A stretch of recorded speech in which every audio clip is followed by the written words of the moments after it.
جو سر پہ رکھنے کو مل جائے نال پاک حضور تو پھر کہیں گے کہ ہاں تاجدار ہم بھی ہیں۔ ترتیبوار کچھ چیزیں بتائی ہیں کہ الاول فی بیان حقیقتھا، کہ یہاں چند مباحث ہیں۔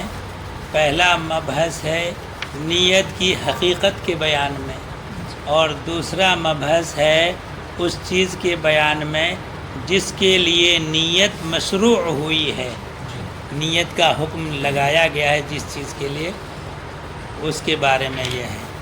تو الثانی فی بیان ما شرعت لاجلہ، دوسرا مبحث ہے اس چیز کے بیان میں جس کے لیے نیت مشروع ہوئی۔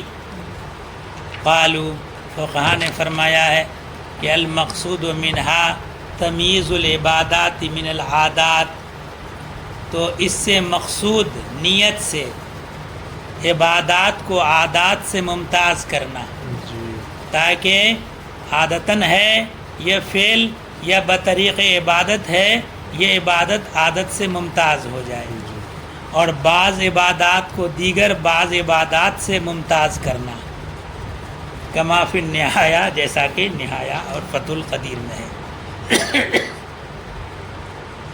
کل امساک عن المفترات، تو مثلاً اکل، شرب اور جماع، یہ مفترات ثلاثہ، ان سے امساک یہ کبھی ہوتا ہے بیماری سے پرہیز کے لیے، حمیتاً، حمیہ پرہیز کرنا، او تداوین یا بطریق علاج، یہ دونوں او کے ذریعے عطف تفسیری ہی سمجھ لو کہ تداوی اور حمیہ لگ بھگ ایک ہی چیز ہے۔ تو بیماری وغیرہ میں پرہیز کے طور پر بھی مفترات ثلاثہ سے امساک پایا جاتا ہے، یا بطریق علاج پایا جاتا ہے، یا اس لیے کہ اس وقت آدمی کھائے پیے ہوئے ہے تو کھانے پینے کی حاجت ہی نہیں ہے، او لعدم الحاجت الیہ، یا مفترات کی حاجت نہ ہونے کی وجہ سے ہے۔ تو اب جو ہے امساک اکل شرب وغیرہ سے بہت سے امور سے پایا جاتا ہے، تو اب آدمی امساک پایا گیا تو وہ بطریق علاج ہے یا بطریق پرہیز ہے، یا حاجت نہ ہونے کی وجہ سے ہے، یا روزہ رکھا ہے بطریق عبادت ہے، یہ ظاہر نہیں۔ تو اب نیت کر لے گا تو نیت سے یہ ظاہر ہو جائے گا یہ بطریق عبادت ہے، یعنی صوم ہے۔ ایسے ہی مسجد میں بیٹھنا کبھی ہوتا ہے آرام کرنے کے لیے، تھک ہار کے آدمی آیا بیٹھ گیا مسجد میں، وقد یکون قربتاً، اور کبھی بطریق قربت ہوتا ہے اعتکاف کے طور پر،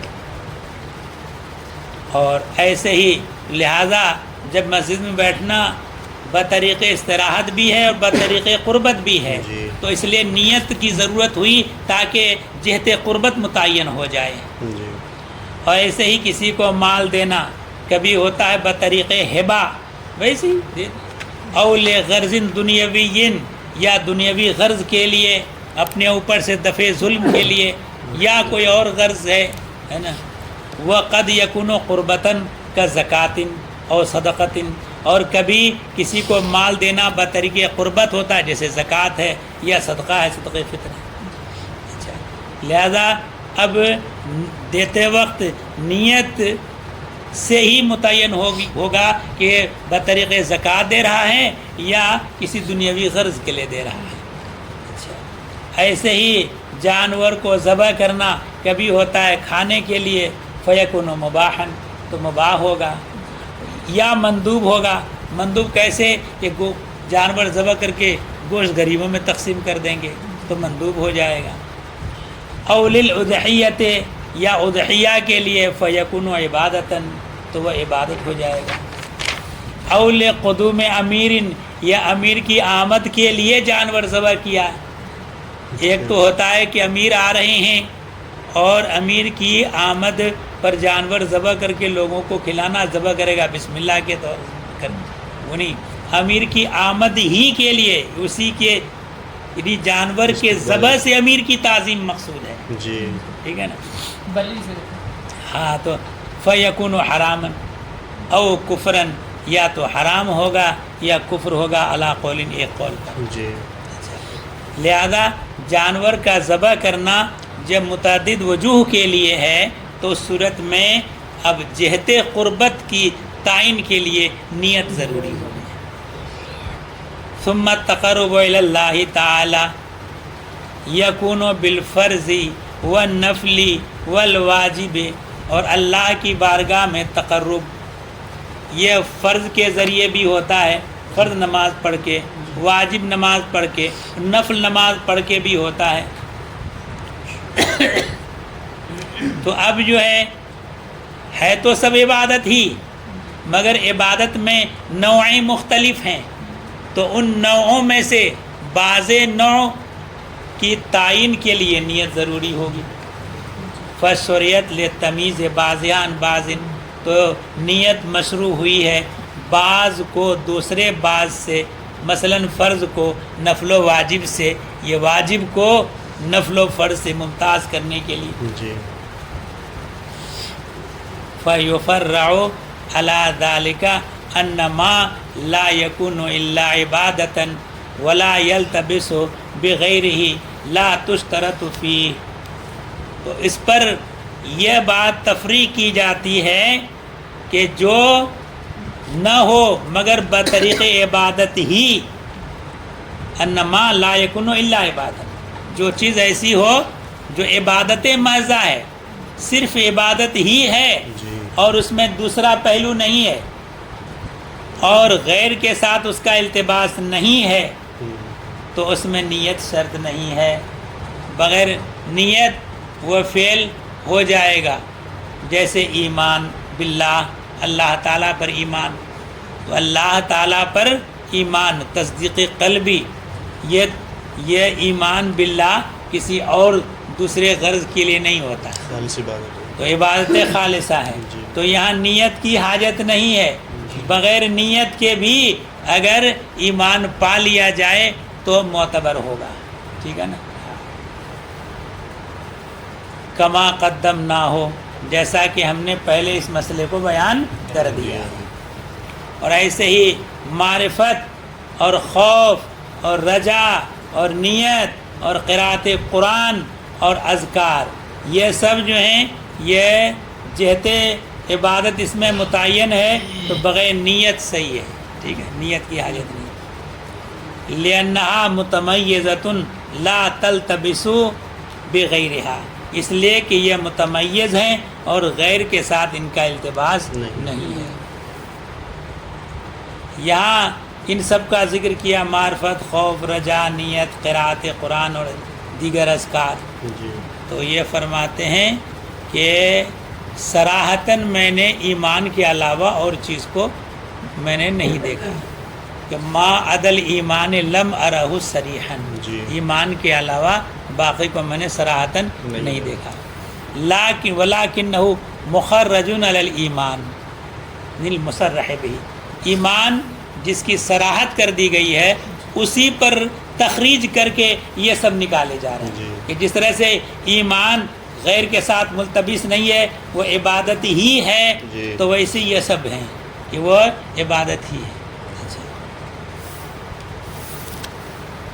ثم رأیت ابن وہبان فی شرح المنظومۃ، پھر میں نے دیکھا ابن وہبان کے شرح منظومہ میں انہوں نے لکھا ہے، قال انما لا یکون الا عبادتا لا یحتاج الی النیت، کہ ہر وہ کہ جو صرف عبادت ہو، انما لا یکون الا عبادتا، جو صرف عبادت ہی ہو، یہ نیت کی طرف محتاج نہیں ہے. وذکر ایضاً، اور انہوں نے یہ بھی ذکر کیا کہ ان نیت لا تحتاج الی نیت، کہ خود نیت کا محتاج نہیں. نیت کرنے کے لیے پھر نیت ہو تو پھر تسلسل لازم آ جائے گا. نقل العینی فی شرح البخاری الاجماع، علامہ عینی نے شرح بخاری میں تو علامہ عینی کی شرح بخاری کو عمدۃ القاری، عمدۃ القاری میں انہوں نے لکھا ہے کہ الا ان التلاوۃ والاذکار والاذان لا يحتاج الى النیت، کہ تلاوت اور اذکار ذکر اور اذان یہ نیت کی طرف محتاج نہیں ہے، بغیر نیت کے بھی منعقد ہو جائے گا۔ لیکن پیچھے اذان کے بیان میں گزرا ہے کہ نیت کے بغیر اذان ہو تو جائے گی، لیکن اجرائے ثواب اسی وقت ہوگا جب نیت کے ساتھ کہی جائے۔ اجماع سے مراد کیا ہوتا ہے؟ ہاں، اجماع ارے امام بخاری نے اس بات پر اجماع نقل کیا ہے، تو امت کا اس بات پر اجماع ہو چکا ہے کہ تلاوت اور اذکار اور اذان نیت کا محتاج نہیں ہے، وہ اجماع کتاب سنت اجماع اور قیاس والا اجماع۔ اچھا، ایک بات سمجھ میں نہیں آئی کہ ماقبل میں بیان ہوا کہ اسلام فعل ہے اور کفر ترک کرنا ہے، یعنی نیت، کفر میں نیت کی ضرورت نہیں ہے ہاں اور اسلام میں نیت کی ضرورت ہوتی ہے۔ کیا اسلام میں اسلام لائیں گے تو اس میں نیت شرط ہے، تو یہاں پر کیا- انہوں نے کہاں کہاں پہ پیچھے بس نکال پیچھے بیان ہوا تھا نا کہ کیا؟ کفر اگر انسان ارادہ کر لے کفر کا تو کافر ہو جائے گا، اور اسلام لانے کے لیے نیت کی ضرورت پڑے گی۔ کفر کے وہ ترک فعل ہے، لہذا خالی نیت کرنے سے ہی کافر ہو گیا۔ وہاں تو تم یہ نہیں کہ اسلام کے لیے نیت ضروری نہیں، نیت سے اسلام منعقد نہیں ہوگا کیونکہ وہ فعل ہے، الٹا تم نے کر دیا۔ نہیں بات سمجھ میں آئی؟ یہاں پوچھ رہے ہیں۔ اسلام ایک فعل ہے، جی کفر ترک فعل ہے، تو ترک فعل نیت کی نیت سے نیت کر لیا، ترک فعل ہو گیا، اس کے لیے کسی فعل کی حاجت نہیں ہے۔ اور ایمان لانا تصدیق ایک فعل قلب ہے، جب تصدیق فعل قلب ہے تو خالی ایمان کا ارادہ کر لیا مومن نہیں کہلائے گا وہ، جب تک کہ وہ تصدیق قلبی نہ پا لی جائے۔ یہ مطلب نہیں کہ تصدیق کر لی بغیر نیت کے تو تب بھی مسلمان نہیں کہلائے گا، ہو گیا مسلمان۔ کوئی آدمی ایمان لانا تو قتل کرنے کا، ہاں لا الہ الا اللہ محمد رسول، ہو گیا مسلمان، اب اس کو قتل نہیں کر سکتے، ہے نا؟ بات سمجھ آئی؟ یہ نہیں کہہ سکتے کہ صاحب یہ نیت سے نہیں کیا ہے، اقرار کی وجہ سے کیا ہے۔ جی بات سمجھ آئی؟ ہاں، وہ وہاں فعل اور ترک فعل کی بحث تھی۔ ہاں، الثالث فی بیان تعین المنوی و عدمہ، منوی کو متعین کرنے کے بارے میں ہے۔ یہ پیچھے جو چل رہی بات نا، الثالث فی بیان تعین المنوی و عدم تعینہ، الاصل عندنا ان المنوی اما یکون من العبادات او لا، اصل ہمارے نزدیک یہ ہے کہ منوی جس کی نیت کی جائے وہ عبادات سے ہے یا عبادات سے نہیں ہے۔ فَإِنْ كَانَ عِبَادَةً، اگر وہ عبادت ہے، فَإِنْ كَانَ وَقْتُهَا ظَرْفًا لِلْمُؤَدَّى، تو اس کا وقت مؤدّا کے لیے ظرف ہے یا مؤدّا کے لیے معیار ہے، نور انوار میں پڑھ چکے۔ ظرف کا مطلب یہ ہوا کہ اس مؤدّا کو اس وقت میں ادا کرنے کے بعد وقت اور بچا رہتا ہے، دوسرا فعل بھی اس وقت میں کیا جا سکتا ہے۔ مثلا ظہر کا وقت ہے تو ظہر کا وقت کتنے بجے سے اتنے بجے تک ہے، اتنے ٹائم میں ظہر کی نماز پڑھنے کے بعد بھی ظہر کا وقت بچا رہ جاتا ہے، اس میں ظہر کی نماز کی مثل اور دوسری نمازیں بھی پڑھی جا سکتی ہیں۔ لہذا یہاں جو ظہر کی نماز جو کہ مؤدّا ہے، وہ مؤدّا کے لیے وقت یہاں ظرف ہے۔ ظرف اس وقت کہلاتا ہے کہ وقت مؤدّا کی ادائیگی کے بعد بھی بچا رہ جائے، اسی کی مثل اور دوسری عبادت کی گنجائش ہو۔ تو سب سے پہلا تو یہ ہو گیا کہ جس کی نیت کی جا رہی ہے کہ وہ عبادات سے ہے یا نہیں۔ پھر اگر عبادات سے ہے تو ایسی عبادت ہے کہ اس کا جو وقت ہے اس مؤدّا کے لیے ظرف ہے، کس معنی کر بے معنی انہ یسعہ وغیرہ، اس معنی کر کے وہ وقت اس مؤدّا کی بھی گنجائش رکھتا ہے اور اس کے غیر کی بھی گنجائش رکھتا ہے۔ اگر ایسا ہے فلا بد من التعین، تو تعین ضروری ہے.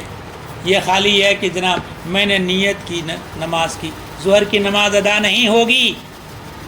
میں نے آج کے ظہر کی نماز کی نیت کی، ظہر کی فرض نماز کی، تو نماز ادا ہوگی.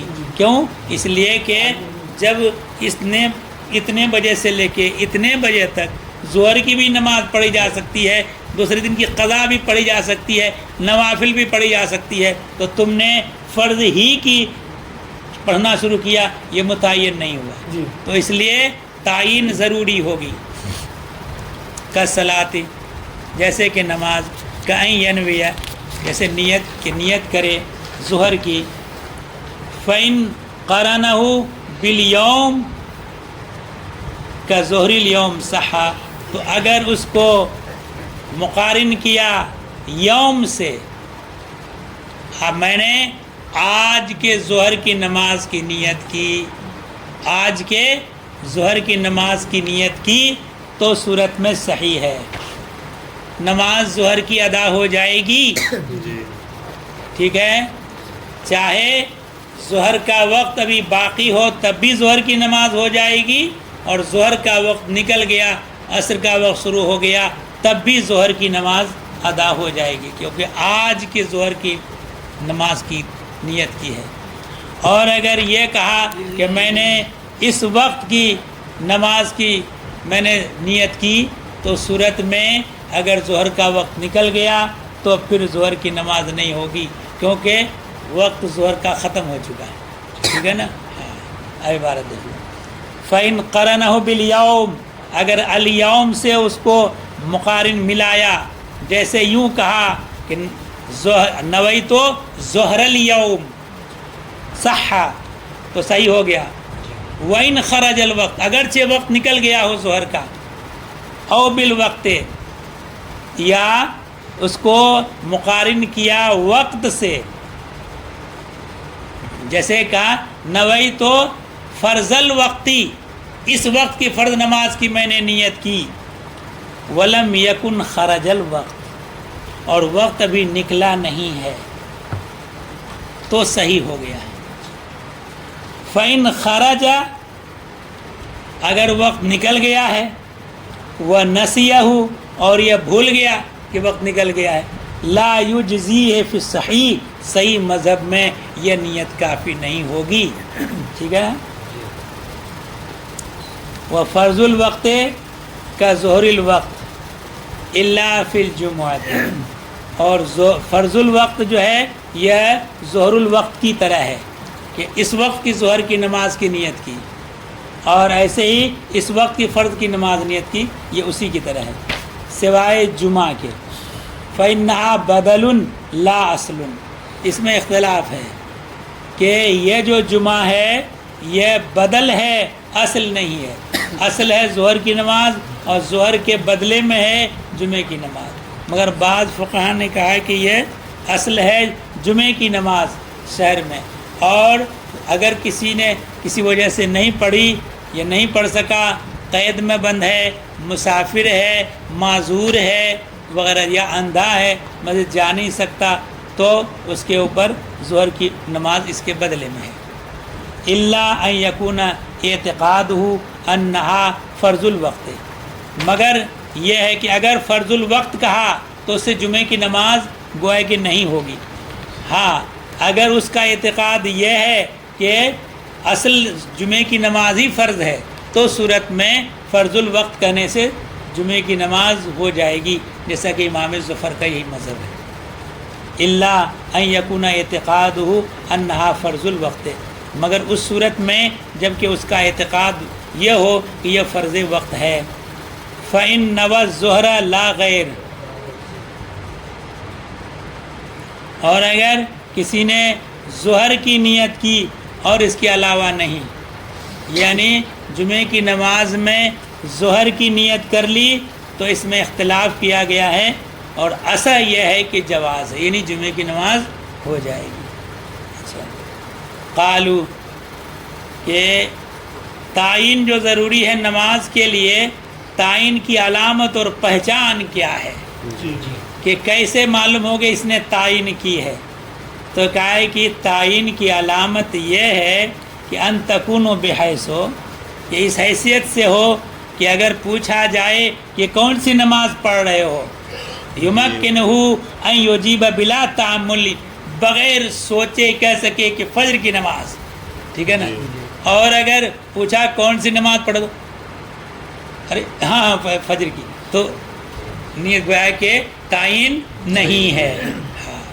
تو مطلب بلا تعمل فوراً بتا جواب دے سکے، یہ علامت ہے کہ نیت تعین کی تعین پائی جا رہی ہے، تعین ہو گئی. لو سئلہ، اگر پوچھا جائے کہ کون سی نماز پڑھو، یمکنہ، اس کے لیے وہ قادر ہو، یمکنہ ممکن ہو کہ وہ جواب دے بغیر تعامل کے. وَإِنْ كَانَ وَقْتُهَا مِعْيَارًا، اور اگر وقت اس معدہ کا معیار ہو.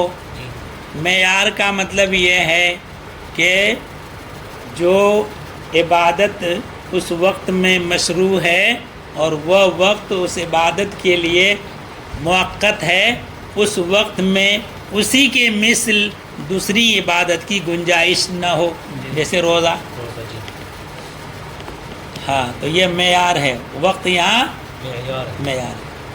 معیار اللہ بے معنی ان لا یسع غیرہا، انہ لا یسع غیرہا، اس طور پر کہ وہ اس کے غیر کی وسعت نہ رکھتا ہو، جیسے کہ رمضان کے دن میں روزہ. فإن التعین لیس بشرط، یا تعین شرط نہیں ہے. ان کان الصائم صحیحا مقیما، اگر روزہ دار بیمار نہ ہو، صحت مند ہو اور مقیم ہو، اور مطلقاً صوم کی نیت کر لے تو فرض روزہ ہی ادا ہوگا. فیصح بمطلق نیت، مطلق نیت سے صحیح ہے. جیسے نماز مطلق نیت سے صحیح نہیں ہوگی، فرض نماز، مگر روزہ ہو جائے گا. اور ایسے ہی مطلق نیت سے بھی فرض روزہ ہو جائے گا، اور نفل کی نیت سے اور واجب آخر کی نیت سے سب سے رمضان کا فرض روزہ ہی ادا ہوگا. لأن التعین فی المتعین لغو، اس لیے کہ وہ تو متعین ہے اور متعین میں تعین لغو ہے نا. اذن سلخ شعبان فلا صوم الا عن رمضان، حدیث شریف میں. ہاں تو متعین ہے، یہ جب متعین ہے تو پھر اس صورت میں چاہے مطلق نیت کرے یا نفل کی نیت کرے یا واجب آخر کی نیت کرے. وَإِنْ كَانَ مَرِيضًا، اور اگر وہ مریض ہے، بیمار ہے، فَفِيهِ روایتان، تو اس میں دو روایتیں ہیں. وَالصَّحِيحُ وَقُوعُ عَنْ رمضان، صحیح یہ ہے کہ بیمار نے بھی اگر نفل روزے کی نیت کر لی تو فرض ہی ادا ہوگا، یا کسی دوسرے واجب کی نیت کر لی تب بھی فرض ہی ادا ہوگا. سواء نوا واجباً آخر او نفلاً، خواہ اس نے واجب آخر کی نیت کی یا نفل کی نیت کی، روزہ کون سا ادا ہوگا؟ فرض روزہ ہی ادا ہوگا.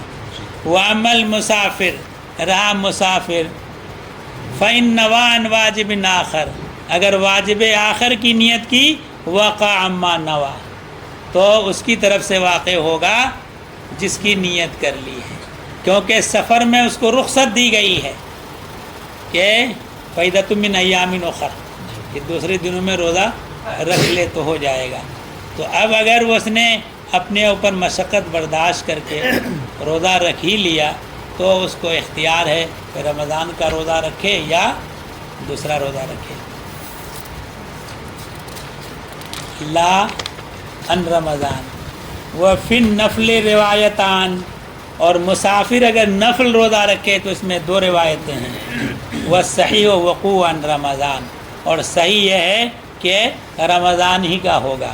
کیوں؟ اس لیے کہ فرض چھوڑ کے نفل رکھنا بیوقوفی ہے نا، تو اس کے عمل کو محمول کر دیا جائے گا فرض پر. مگر رمضان